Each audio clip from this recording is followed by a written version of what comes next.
Okay, the purpose of this video is to showcase and document the build of my highly modified, seriously naked CB500F. It's a 2017, and I hope that anyone with the F, X, or CBR, I know there's trillions of you all over the world that like to fiddle and modify and make your bikes better. Well, here it is in one video. I've done just about everything that you could possibly do to make this a better bike. Stock, it's pretty fun. I bought this bike at I retired at the beginning of the COVID fiasco when they shut us down. The government and the tyrants told us, go home, don't do anything. We're closing all your businesses. Figured it's a good time to retire. And I'm gonna buy myself a motorcycle. Picked up this CB500 17F, dirt cheap. Everyone had panicked at that point. Rode it for about a week and just decided that this isn't what I'm used to. I've been riding racing motorcycles all my life. Started riding at 12, a little Suzuki 80. Get out of school, hop on that bike, drive all over Baltimore County, and just learned about the freedom of motorcycles. It was like fucking getting out of jail every single day and being free hopping on that bike, and I've been riding ever since. So, 70 years old, bought this bike, didn't like it. Two choices: sell it or do what I do best, make things better, modify them.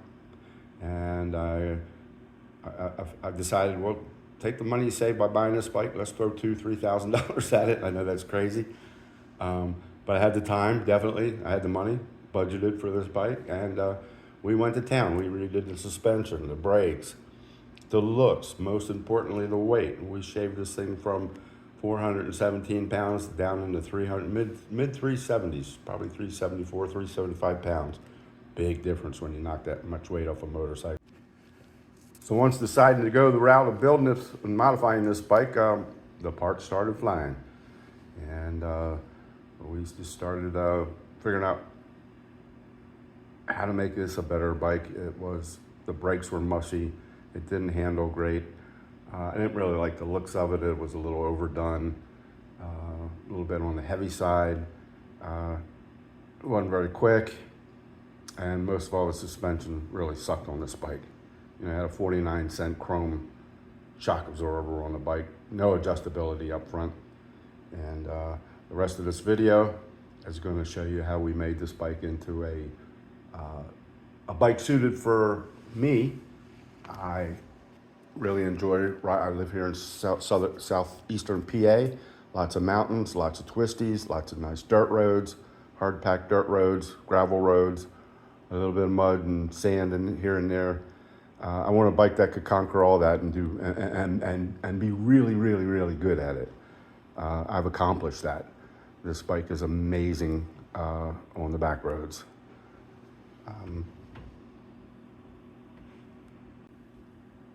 So here we go. The first couple of cuts are just a short 2 30-second videos showing what capabilities or what it's like to ride this bike in twisties. And then the next is a 30-second cut of some dirt roads up in the beautiful state parks we have here in PA.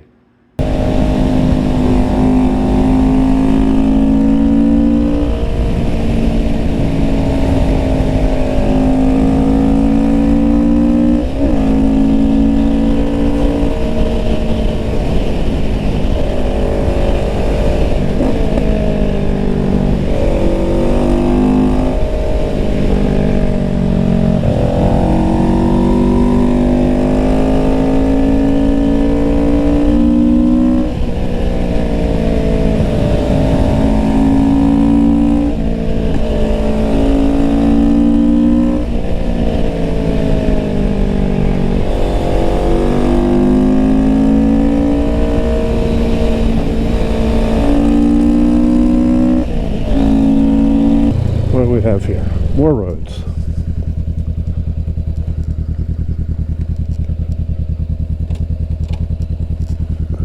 Try this one out.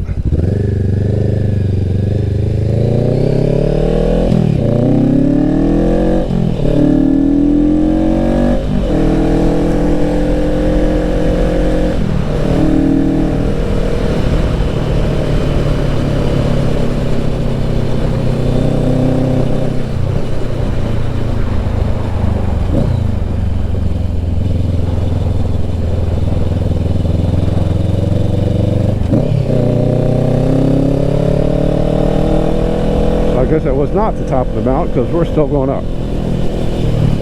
And this road's getting worse. Check it out. All right, so we're going to talk about 3 areas of the upgrades that I made to this bike.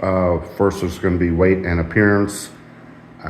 Performance-wise, the weight and the suspension and the brakes made this bike what it is. Totally different from what we started out with. This bike does not feel like the CB500F anymore. So let's start with weight and look, so you can see what it looks like. The weight reduction started with just getting rid of all the plastics, the cowl, front cowls, side cowls, the modified rear cowl, it's been cut in half.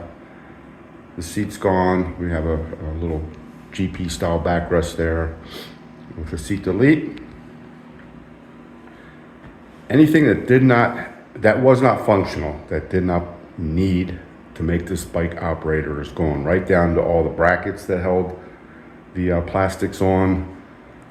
Front fender is off of an old Triumph, saved some weight there. Obviously the exhaust that we'll talk about in a little bit. Let's talk about it now. It's a Kaufman's Shorty with a modified baffle.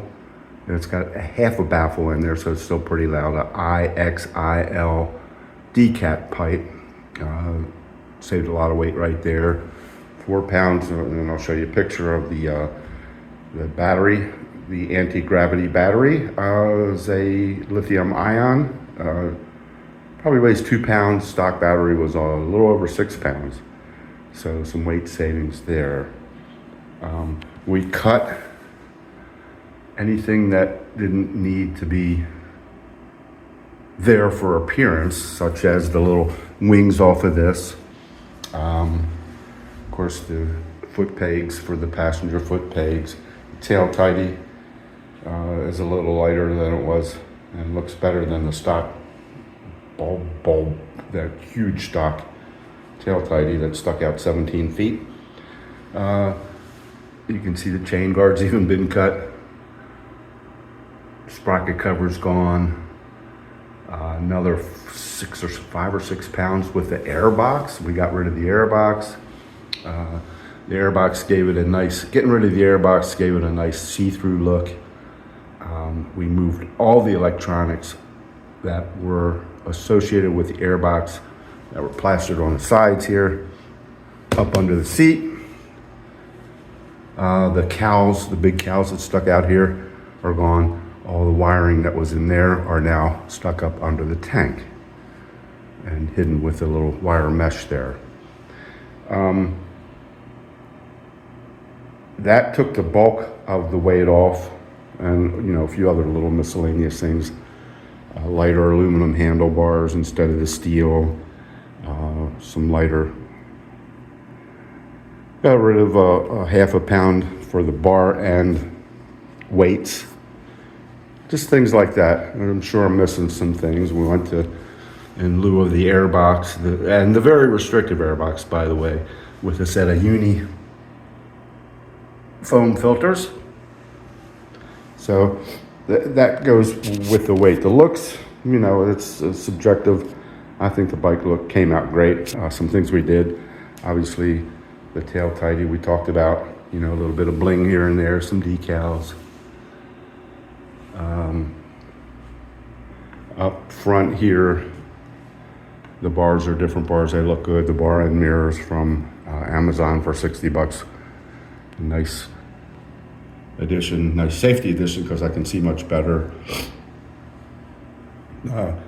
We got rid of the Transformer, the movie Transformer type front headlight and added a Poog windshield, but there was lighting up here that went all through up there. This was blacked out, this was blacked out, this was blacked out. It's got a cleaner look.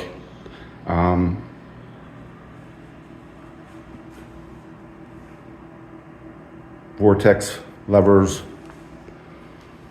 both sides. We'll talk about the brake master cylinder there, a fly racing tank bag, keeps all the stuff I need for comfort, safety, protection in there. Even got a little map. There's my buddy Tigger. You know, I think I can, I know I can. He's been traveling with me since I can't remember when. Anytime I get on anything dangerous, my race cars, my fast boats, airplanes, and obviously my bike. Tigger's there with me all the time. So that's it for looks. I think it's a good looking bike. All right, so now let's talk about brakes. This was probably one of the best upgrades I made because of the safety. This bike had the mushiest, unfeeling brakes I've ever felt on a motorcycle. It's obviously just a single disc, and I just ripped everything apart. I started from scratch. The only thing I kept, because I couldn't replace them with anything better, were the calipers. And we went with the Wave, the Gaufner Wave rotors, front and back, stainless steel lines, front and back, EBC Sinistered, the H brake pads. And what made the biggest difference was going to a radial master cylinder with a much bigger master cylinder reserve. Huge difference. This bike probably stops 100% better than the stock CB500 stop. It easily does stoppies now. Can never do that before. 2-finger stoppies are possible. Before, you probably have to use 2 hands to get a stoppie out of this bike. It's a non-ABS bike, which I'm comfortable with. Been riding dirt most of my life, so, and I don't ride it in the rain, so it's fine without ABS for me. It also leaves off a little bit of weight. So that's the gist of the brakes. Big difference. Also the tires. Upgrading your tires makes a difference in braking power too. We'll talk about the off-road 80/20 Conti Trail 3s that we put on here a little bit. Expensive bike, you get very inexpensive suspension. Stock, pretty much non-adjustable except for a little bit of spring rate. Not spring rate, but spring tension. What we did was first pulled the front forks, put a set of Race Tech gold cartridge emulators. So now I have compression, dampening, obviously spring rate, and then spring tension adjustability that really made a big difference in how the front end felt. The 29-cent chrome back end shock with no adjustability at all, out in the trash. My option was spend $1,000 on a $2,500 bike that I bought, or look for an alternative. And of course, YouTube came in handy and to the rescue with a shock off a 2012 GSX-R 600. That's a pretty damn good shock because this has a full range, 5 ways I can adjust this bike. Of course, compression, dampening, different spring rate, and spring height, where I had 0 adjustability on the old shock. We've had this redone by Race Tech.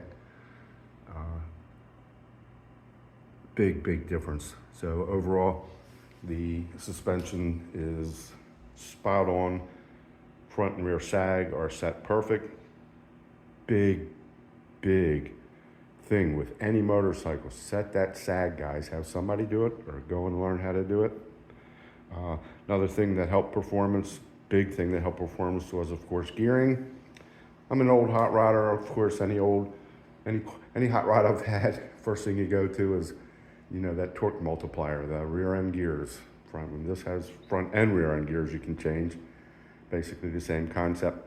We went to Vortex sprockets with a DID X chain, X O-ring chain. It's a little less friction to make this move. we went from a 15 to a 14 up front, and from a 41 to a 42 out back.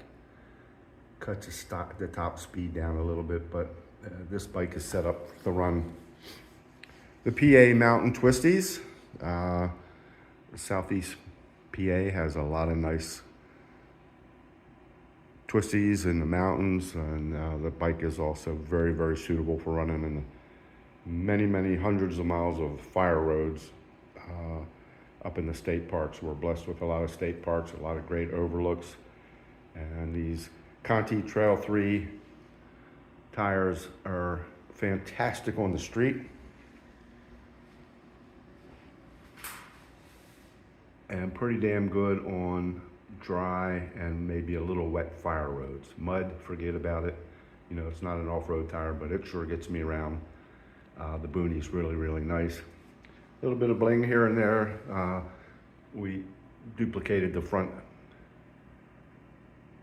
reservoir, brake reservoir, to the rear reservoir. A little paintwork made it look nice. We already showed you the little bit of bling up here. But and the Lumoto seat. Beautiful seat from Lumoto. They make them in all different colors for all the CBs. Well, the Fs, I'm not sure about the other models, but I get a lot of compliments on this seat. Far prettier than the stock seat. And the tail tidy, of course. So overall, a pretty bike. Subjective, but I like it. And that's it for the suspension and brakes. All right, so now let's talk about tuning. I get a lot of questions about the mods you made, the full exhaust, the airbox delete, the free breathing uni foam filters. This bike has to have a tune. That's what they tell me on all the high performance bikes. Yeah, on high performance bikes, that's totally true. Do any of these mods, get a tune, ECU tune, black box, whatever. Honda, little poorly breathing 471cc, 50 horsepower motorcycle does not need a tune for anything that you could possibly do to this in mods, as evidenced by what I've done. Over 3,000 miles on this bike. Plugs read perfect. Don't waste your money on a tune for a little foo-foo bike, no matter what. All right, for coolant, we run the engine ice, coolant, antifreeze. This definitely helps keep the bike cool in the hot summer days. We run a K&N oil filter instead of the stock filter, and oil is Royal Purple 10W40 weight. That's all I use in any of my vehicles. Never have ever had a failure in anything I've any of the motors, engines that I've built for my race cars or boats or motorcycles. There you go.